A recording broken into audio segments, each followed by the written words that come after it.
It was an intense week in the Senate as Senator Natasha Akpabio eventually got a 6-month suspension over a breach of the Senate standing rules. Later on the program, Honorable Kafilat Ogbara, chairman of the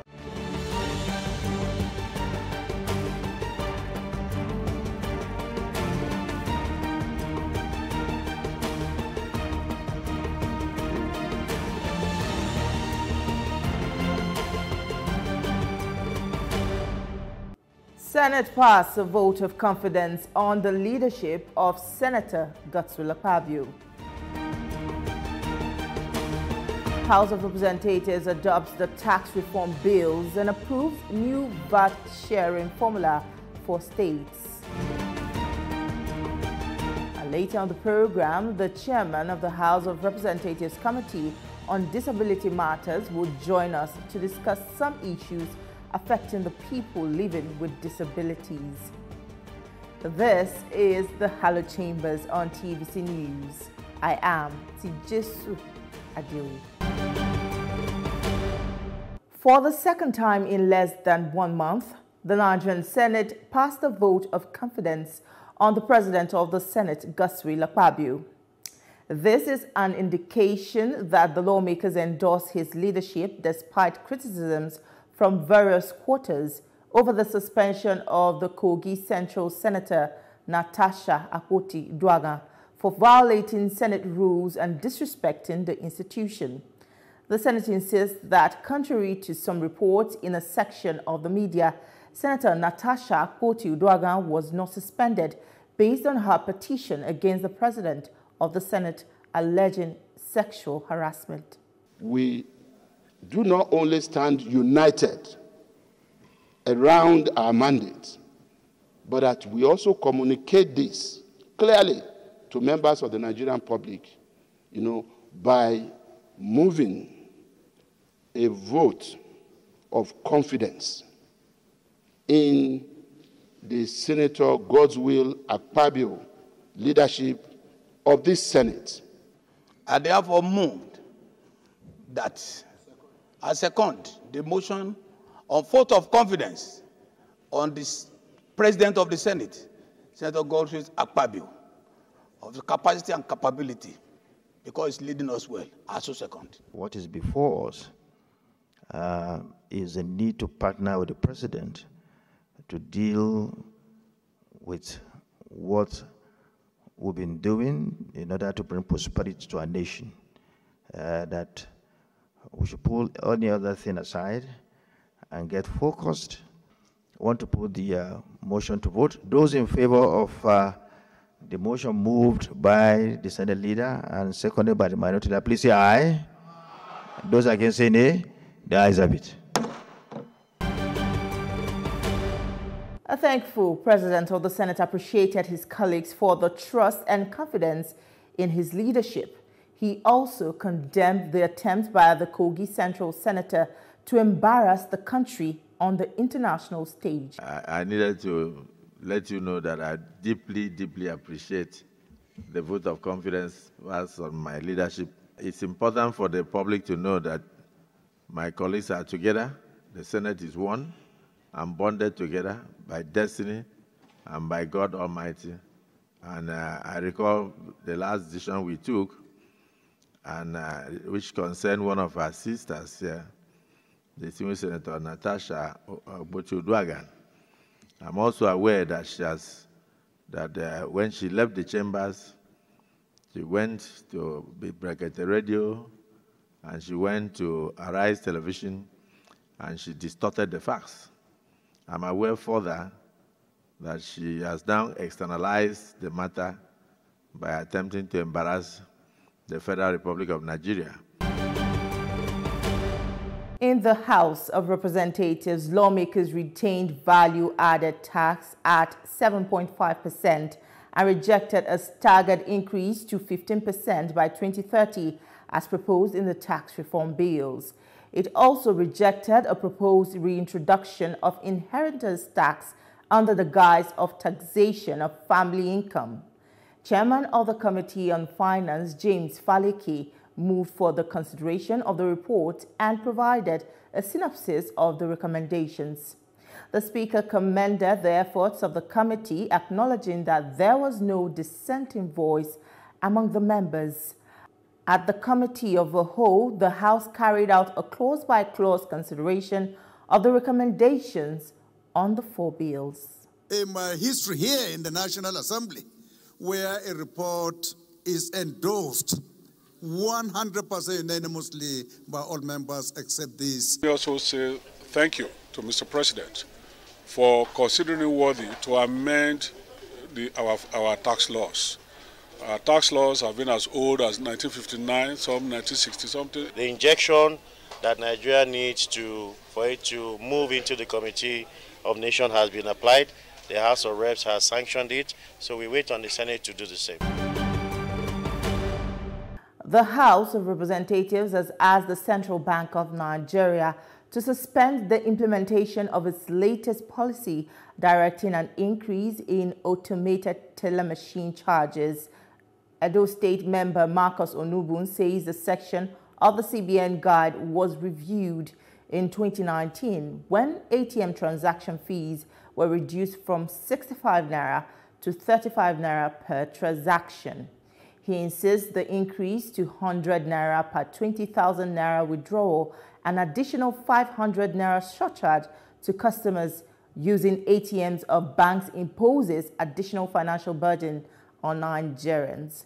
The lawmaker wants the policy suspended pending an intervention by relevant committees of the House. Position of additional ATM withdrawal charges will further limit the financial inclusion of Nigerians by discouraging low-income earners from accessing bank services, thereby contradicting the CBN financial inclusion agenda.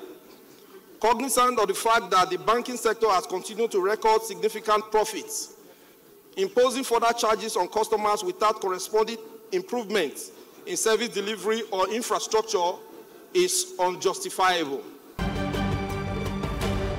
We'll take a quick break, and when we return, I will sit down with the chairman of the House of Representatives Committee on Disability Matters. Don't go anywhere. Stay with us. We'll be right back.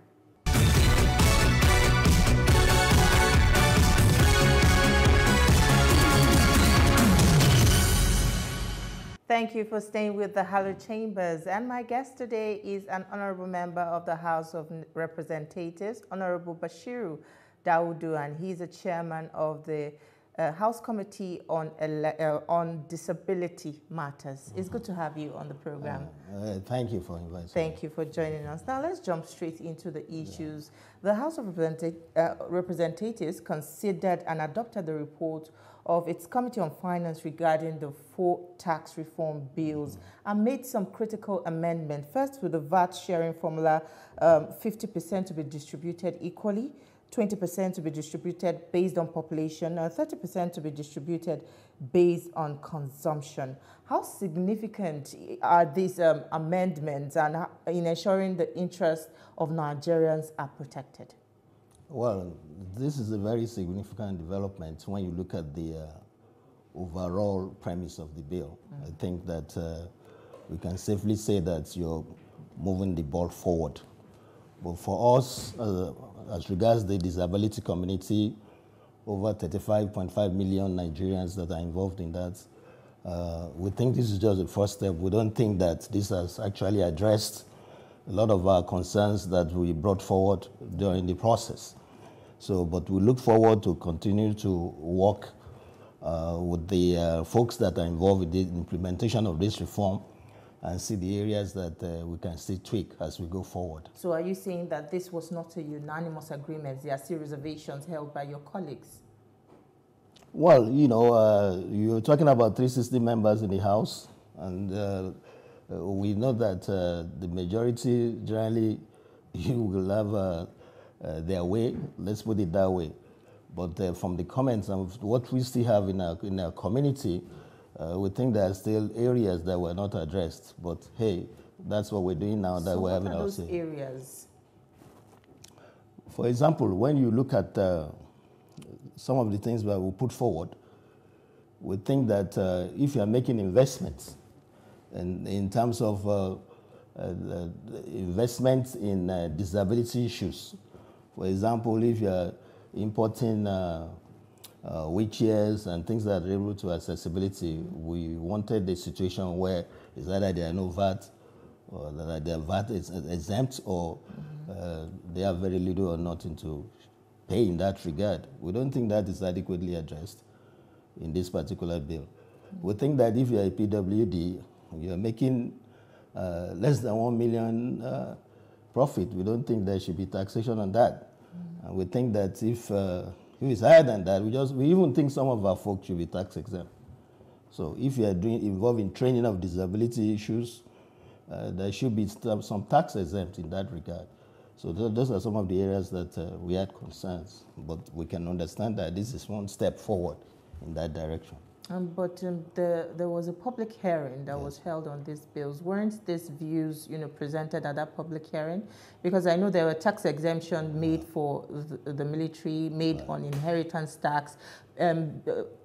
The PW community is also a very crucial community. If this was presented at that public hearing, why wasn't it reflected at the final report of the committee? Yes, it was presented, and then we also, apart from the presentation, we also sent in documents to that effect. So, but we can understand that sometimes there are challenges here and there in terms of implementation. So, but I think we're going to live to fight another day. This is not the end of the story. Of course. Well, in another matter, the House of Representatives also directed the Central Bank of Nigeria to suspend its policy on ATM charges. But the Apex Bank says the fee is to prevent customers from being compelled to break their withdrawals into smaller amounts. Is this decision of the House not a setback for the CBN's policy to ensure it improves on its efficiency? There are two different roles. If you're in business to make money. And if you're in government to make the lives of Nigerians better. That's why you are elected. So those kind of roles are going to be at loggerheads sometime. So the CBN as a regulatory body is going to look at it differently from what the banks want. So at the end of the day, I think there'll be a resolution in this direction. But the CBN actually is the quote-unquote the boss in this situation. Was the CBN invited to, understand its view for implementing this kind of policy before the directive from the House of Representatives? Because you said it's a two-way thing, and the House took its own decision without hearing from the Apex Bank. Well, that is the view of the bank, but I know that from the view of the National Assembly, which I'm not a spokesman of the National Assembly, I think there was sufficient input before making that decision. All right. Let's move to your committee, the disability matters. Your committee has advocated for the establishment of a disability trust fund to cater for the plight of 35 million people with a disability, living with disabilities in Nigeria. How will this guarantee the social protection of people living with disabilities? Thank you very much for the question. I really appreciate that. This is one of the things we need in terms of awareness, because the main issue with the Disability Act, which I'm sure you're aware of, is a lot of folks are not aware of it. So there are very clear-cut things in the Act. And they gave a moratorium of 5 years, which ended last year. And some things are very clear-cut in the Act. For example, it says right now in Nigeria is unlawful to discriminate against a PWD. It says that every public building, PWDs must have access, not if or but. It says that every time that you are doing recruitment, at least 5% of that should be persons with disability. What we find is that folks are not implementing that. So that is a challenge that we have, and we're really on top of that to make sure that that situation changes. The establishment of the fund. Yes. You have not spoken to that effect. Oh, yeah, that's important. Beyond even the Disability Trust Fund, by the way, that's one of the things we presented during the tax reform. Thank you for reminding me of that. We think there are about 35.5 million Nigerians that are PWDs. We think that rather than encouraging people begging on the streets, which sometimes that upsets us, we say we want to round them up. We should more or less link into empowering them. The trust fund is going to do that. And beyond that, there's also another fund, the vulnerable trust fund, which is already in the books. That was something that was done by President Buhari, but it's not funded. So if you fund that, at least you can insure almost all PWDs because that provides health insurance. Yes, we think that the Disability Trust Fund is extremely important, just like the way you have Daseni, NACDA, and all those folks. Yeah, I like the fact that you mentioned that you advocated for the clampdown on street beggars in the FCT, and you know these are mostly people that are living with disability. You highlighted issues with rehabilitation centers and other social protection centers. What were the findings from that investigation, and what recommendations do you have for a more efficient system? Well, we didn't just, that didn't come out of the blue. As you are aware, the major function of the House is to serve as oversight to the executive. There was a lot of petition about that at the time that the beggars were rounded up and were, sent out of Abuja, or, they had to face law enforcement. So we had petitions that we should intervene. So we found out that there were issues with rehabilitation and social protection. So we went on the floor, moved the motion, which was resolved in the House, to do the investigation. There was a public hearing on that, which was on Tuesday. And this was so well attended, even FCT that was concerned had representation. Yes, what we have found is that the centers that you have in Abuja are nothing to write home about. They're not even livable.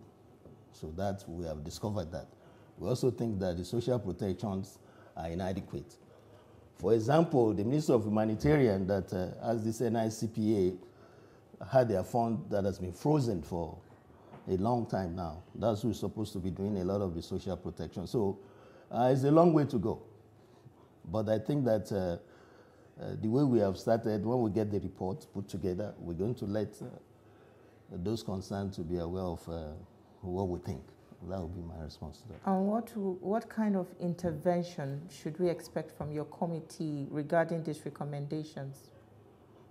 I think the primary one is to get in touch. If we are talking about FCT, for example, with the minister of FCT, that one is a low-hanging fruit because I know he's a listening minister and he's been very effective in FCT. So that we would like him to, as a matter of urgency, rehabilitate or fix the centers, the 3 centers that are in Abuja, so that we will not have a situation that we have all these complaints about trying to get folks out of the street, but they don't have anywhere to go. So yeah, that is one. 2 is that we think the budgets are not sufficient. For example, the Commission for Persons with Disability, who is supposed to be doing all these things, their budget is just 2.7 billion. When you look at the whole budget of Nigeria, so it's like we don't even want them to work. They don't have offices nationwide. They don't even have zonal offices. So we're going to advocate increased funding for these folks. Yeah, those are some of the ideas that we have. All right, we'll definitely look forward to that, but we'll take a quick break now. The conversation continues shortly. Stay with us. We'll be right back.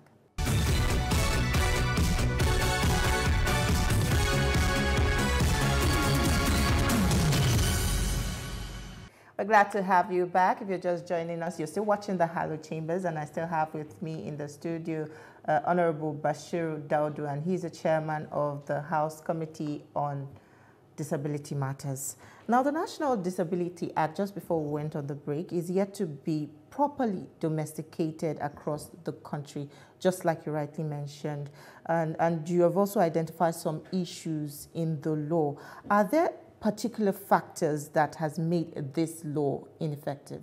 Oh, sure. I mean, one is the lack of awareness. Okay. I think that's a big deal. 2 are the subnationals, so which is part of what we're doing now in this town, to actually visit and talk to the governors to do. We know most of our governors are sympathetic. They are very concerned folks. We just need to understand them. Sometimes somebody has to shake you and show you that it takes a second to become a person with disability. You have stroke, you become a person with disability. That can happen to any one of us. You have healthy couples, they never thought they would have kids born with disability. You have to take care of that child for the rest of your life. You have accidents. and then you become a person with disability. That happens every day in Nigeria. What you don't want is that when this, God forbid, happens to you, that you become a burden on your family.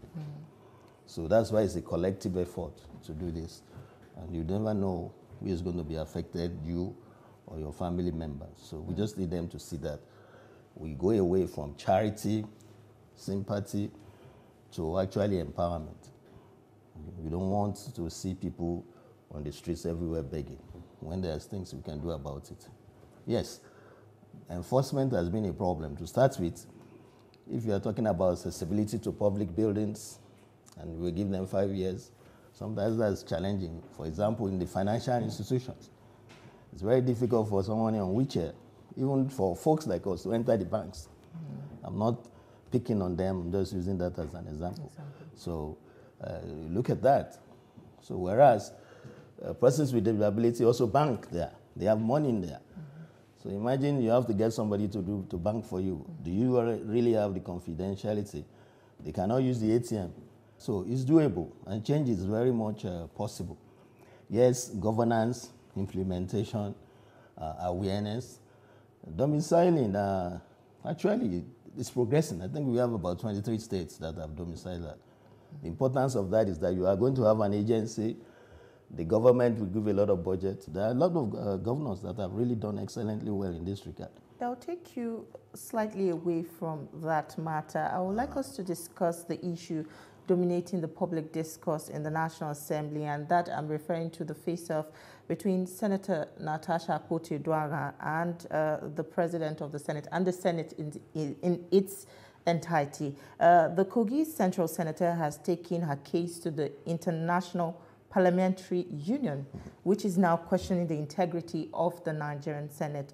What is your honest opinion about this matter? How do you think it can be handled, even considering the integrity and the total image of the National Assembly? I like the way you put it, like what's my personal opinion, knowing fully well that I'm not the spokesperson for the House. But as a Nigerian citizen, I have an opinion. Of course. And as a member of the House, I also have an opinion. The institution is a traditional institution. You get elected, you get to the House, then you see that folks have been elected all over Nigeria. So, you are talking about equals, but then you are going to, then you have leadership. We get together and elect the leadership.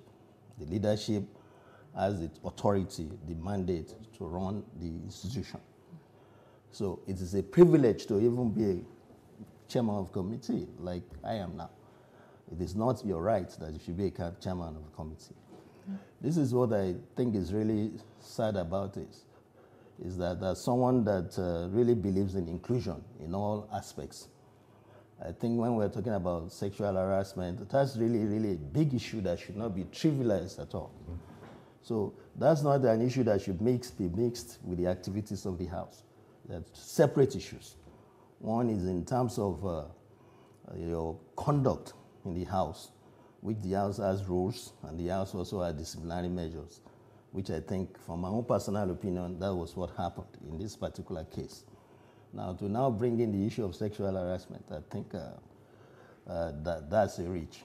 So that's my opinion on this. And from your own assessment as a member of the institution, do you think that this matter was also properly managed? Because a lot of people in the public space have their own opinion about it. But from an inside perspective, can you let Nigerians understand, especially regarding the standing rules that guides both chambers of the National Assembly? The guiding rules are very clear, and yes, to let Nigerians know, because it's a teachable moment. The rules are not just made from the sky. The rules are put together by an ad hoc committee, and they're debated. At the end, they are voted upon. But it's the standing rules that's going to guide the Assembly until the end of the term. So everybody knows that you cannot violate what the rules that you have signed up to. So yes, my opinion is that reviewing the situation, I think the senator was in violation of the rules, and then the ruling was made in that particular regard. In terms of how it was handled, Well, when you face a situation that you are going to court or talking about court or going to IPU, I think that situation is being aggravated. And then it becomes negative for the country. I would like to bring you back to your constituency. How have your people felt your impact in representing them in the House of Representatives, aside your own holding as the chairman of the House Committee on Disability Matters? How have your people in your constituency felt your impact? I think the folks in my constituency, the way I look at it is that I'm really blessed to represent them.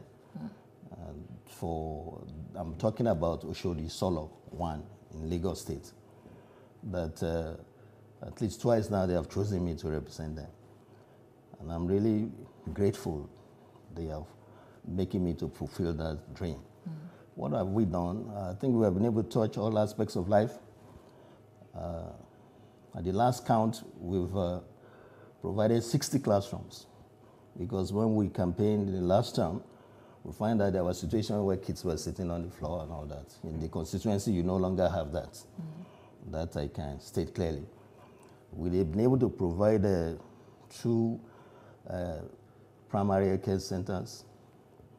We've been able to do empowerment, quote unquote, like other folks also do.